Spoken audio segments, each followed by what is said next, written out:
everyone, this is Tamara Rubin, Lead Safe Mama, and I'm here with my older son, just for fun. His name's Colescott.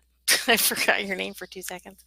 There's too many of them. Colescott Rubin, he is 23 years old, going to be 24 this summer, graduating from Berklee College of Music, and he plays upright bass.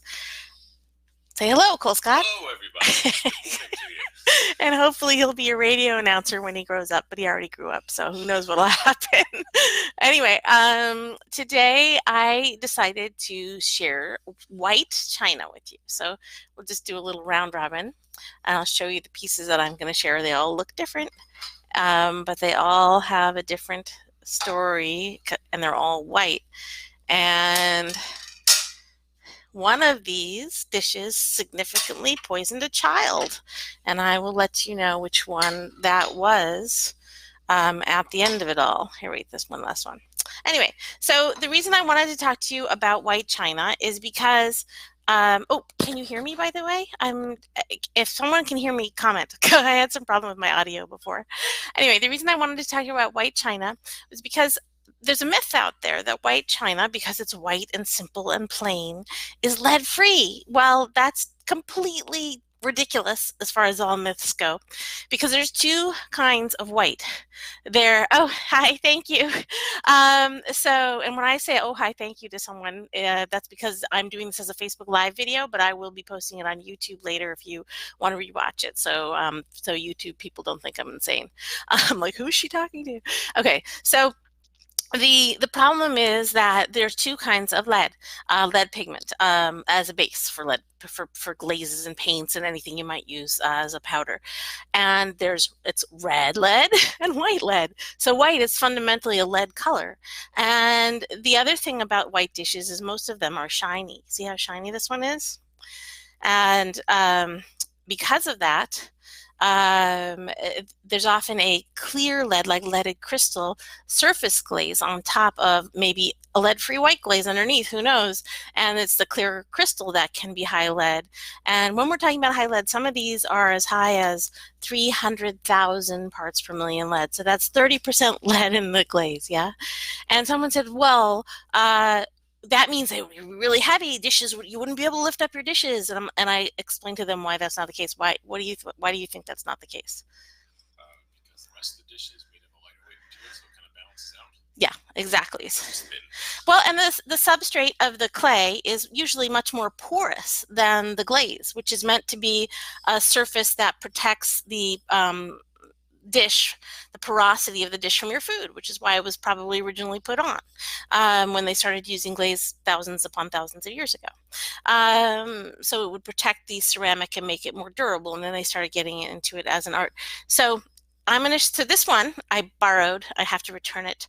I saw this and I said, oh, I haven't tested that brand. I have to borrow one. It's from the cafe around the corner from our house, of which there are many, so I'm going to make this a tradition. I'm going to borrow a plate from every cafe near the house, because whenever I go to a cafe, the first thing I do, if you're with me at a cafe or a restaurant, I'm like, I wonder what brand this is. And my husband sees me doing that all the time and thinks it's hysterical. Anyway, so I borrowed this from the bakery. Tell me if you think it has lead or not. Touch it. I would say a small amount, maybe. Small amount, maybe. Yeah. Now, what makes you think that? I don't know. The glaze is really shiny, but it also doesn't look very old, so I would guess like a really high amount. Okay. Because of that. Now, see the back, it says coffee house. Can you touch the coffee house? Touch the words? What do you feel? It is raised, so that is added on. Is the coffee house leaded higher? Yeah, so what it is, so you can just barely feel it when you touch it with your finger, which means it's like a decal that's been somehow baked on. And in almost every case, except maybe something made in 2019, I have found that this means this is painted with very high lead paint because it sticks better to the bottom, ostensibly. I'm not sure what. But so anyway, so I also expect that the dish will be lower than probably about 200 parts per million. It's either going to be 0 in the glaze or somewhere in the 40, 50, 70 parts per million. And I expect that this logo it's small compared to how big the scope of the XRF is, which is like my fingertip size, so it won't fully fill the scope of the XRF, the testing window. So I expect that this logo will be probably 6,000 parts per million lead. And the amount of lead that's considered unsafe in an item intended for children, this is a quiz. 90. Yeah, very good. You've been listening the last 15 years. I got a question for you then. Yeah. So you said that the two kinds of regular lead that it would be included in products such as these are red and white lead. Yeah. And you said that these actually are at risk for having lead because they're all white. Yeah. Right. But if you're saying that that particular label might have lead, that's written in black glaze. So how does that have lead in it? So it's a pigment stabilizer. It helps make the black contiguous throughout the glaze, or it's sometimes added to colorants to stabilize the color and make them to make it homogeneous throughout the glaze. So when a white dish is like 300,000 parts per million lead, that means that the glaze is 30% lead. But these back marks I'm finding are 10 to 20,000 parts per million lead if they fill up the entire scope of the window. And if they don't, then they're like 2,000, 4,000. The dishes we used to have were about 6,000 on the back mark, and that was the cordon bleu dishes. And I'll put a link to those in with the post. And so I expect this will be 2,000 or 3,000 because it's considerably less lead than we might find in a glaze, normal glaze, but it's comparable actually, and this is going to be a weird segue because I really want to talk about white china, but it's comparable to the writing you find on your Pyrex measuring cup. And I like this one. This belonged to Stephanie in the Chicago area, and I still haven't written a post about it, but it's very exciting because I've never seen like this purple before. And this one as well. Touch the outside of those, and also raise. And so I hope people can hear you too. I'm realizing the microphone's here. Maybe I need to put it on the other side of my face. Okay, I'm going to do this though. I'm going to put this on the other side of my face somehow. I don't know. Maybe that'll do. Does that work? Can people still hear me? Okay, so backwards. So this here, leaning close. Anyway, so these are raised, and you'll typically see the red ones. And these are generally 30,000 parts per million lead, around that. And if they don't fill up the full window, less. Like this will fill up the full window of the testing instrument. And there's several. These are both on the blog, but I haven't done a recent revision of those posts, and I will do. I'm sorry, not both of them, but one's similar to each of these. I think this one's on the blog and one's similar to this is on the blog, but not purple. The other thing to note about this, just so people know, the reason why is this a problem when the writing on the outside? It's just on the outside, right? So the reason it's a problem is because you touch the outside. Sometimes it can rub off onto your fingers, but the bigger reason it's a problem is, what do you do when you clean your mesh? You stack them. So you wash each of these, you put this on your shelf, you put this inside it on your shelf, and then what do you do when you need to use this? Are you going to wash it again before you cook? No, you're going to take it out of your cabinet, you're going to put this one down, and you're going to grab this one and cook out of it, and it will have been the cause for some of the wear that happens on the lettering. And if you've had one of these 10 or 20 years, you know how much the lettering wears on them. It's really awful. So these have a square logo. Do you see? How would you describe the shape of the letters? Pretty blocky. Yeah. And so these are the high lead ones. The newer logo of the Pyrex measuring cups is high cadmium. They said, oh, let's get the lead out of this. And so instead they placed it with a carcinogen. Cadmium causes cancer, and the red ones, the base for a lot of red paints is cadmium, especially older ones, but now this is the case even with the newer ones. And so the newer Pyrex red measuring cups have a rounded logo design. I'll try and bring one of those on in the future. And that rounded logo design, it doesn't look blocky like this. It's more decorative. It's more modern. Those are the ones with cadmium, and the cadmium levels are usually in the 300 to 700 parts per million range. They're a lot lower than the lead. What would you like, cadmium or lead with your baking? I would not want to choose. Yeah. And so what we recommend is having either a stainless steel measuring cup, which is what we use at home, or a glass measuring cup with no writing, which I've bought a few and they've arrived broken. So I'm a little disappointed at that. If you got a glass measuring cup with no printed writing, it just has embossed writing. That's the kind to get. And I have suggestions for those. All right. Back to white china. Oh no, we're going to have to go fast then. So let's just do this. So this is Mikasa. Which do you think this is going to be, high lead or low lead, Colescott?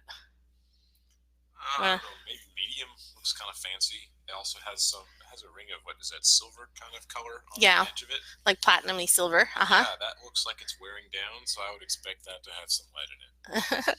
Okay, and then what about this one? That one, I bet it's super high lead. It looks like it's made in Italy, so it has this faux look that it's more handmade than the others. It's an Arte Italica one. The first one was a Mikasa, and what about this one? Probably the same thing. This is an Arte Italica, same as the other one. And these are on the blog, and I'll share the links up above. And what about this one? What do you think? That's probably going to be low. There's no brand on the back. It wore off, and that's a good example of how the writing on the back wears off. And this, what do you think about this one? I have a bias.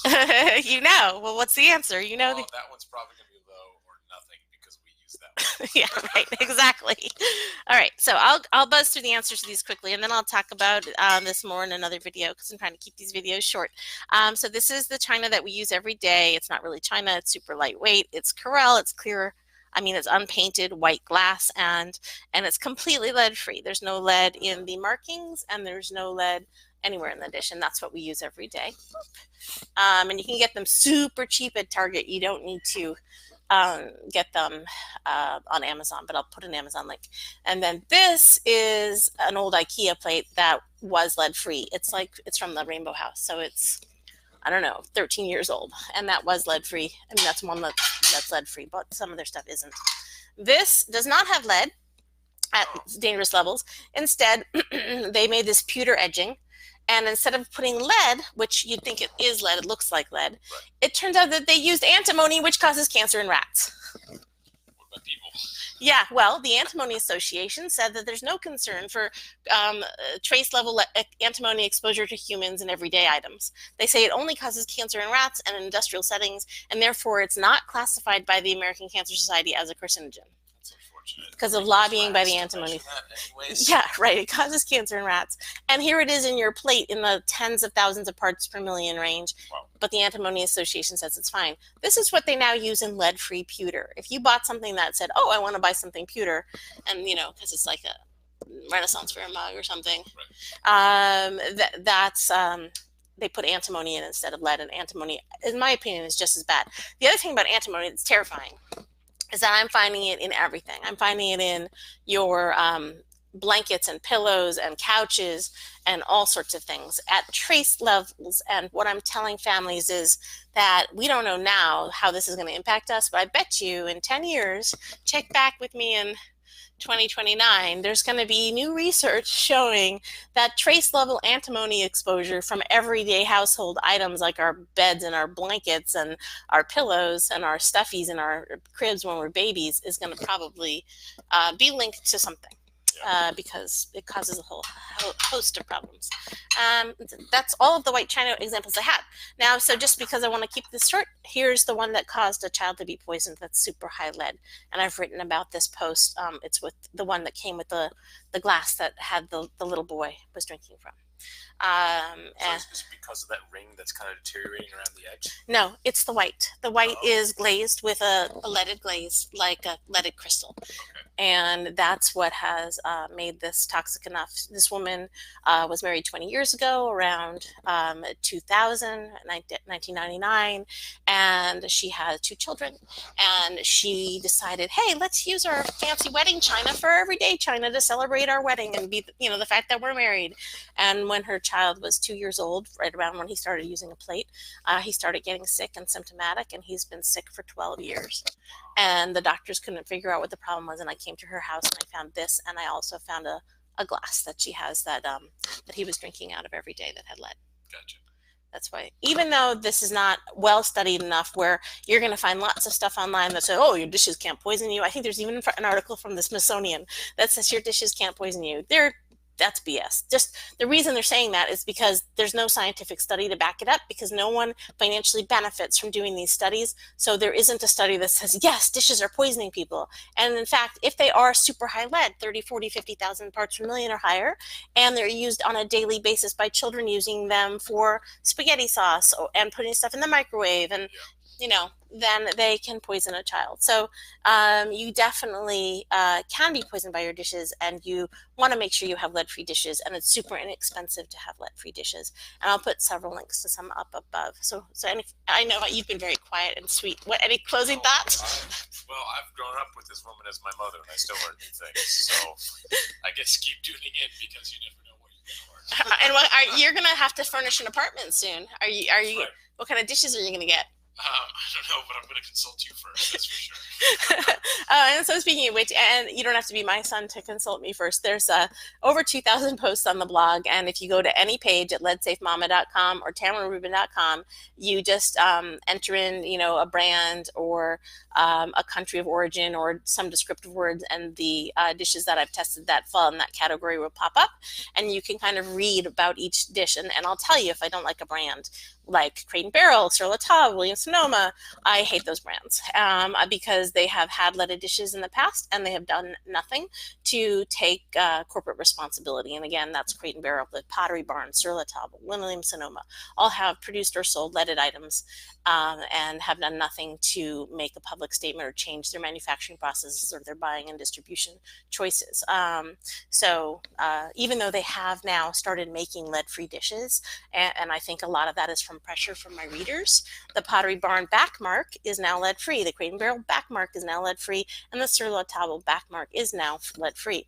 But in most of the white plain dishes from them that I've tested, which are also mostly lead-free or trace lead, but they haven't done anything to speak to the last 10 or 20 or 30 years of production of high lead dishes.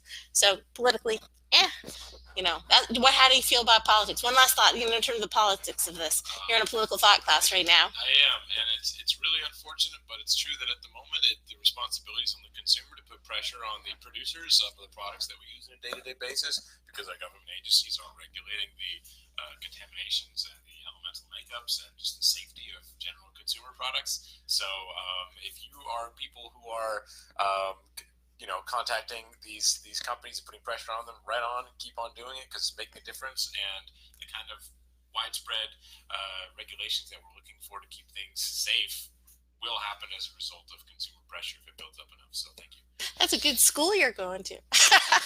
And you're smart. So, all right, everybody, thank you very much. Signing off, Tamara Rubin, Lead Safe Mama, leadsafemama.com, tamararubin.com. And I also do home visits. I'll come to your home. I'm now scheduling anywhere in the country for January and April of 2020. I'm also going to head to Boston in March of 2020 for his senior recital, and then again in May of 2020 for his graduation. So I'll be in the Boston area quite a bit, and those are options as well. That's like New Hampshire, anywhere within a couple hour drives of Boston.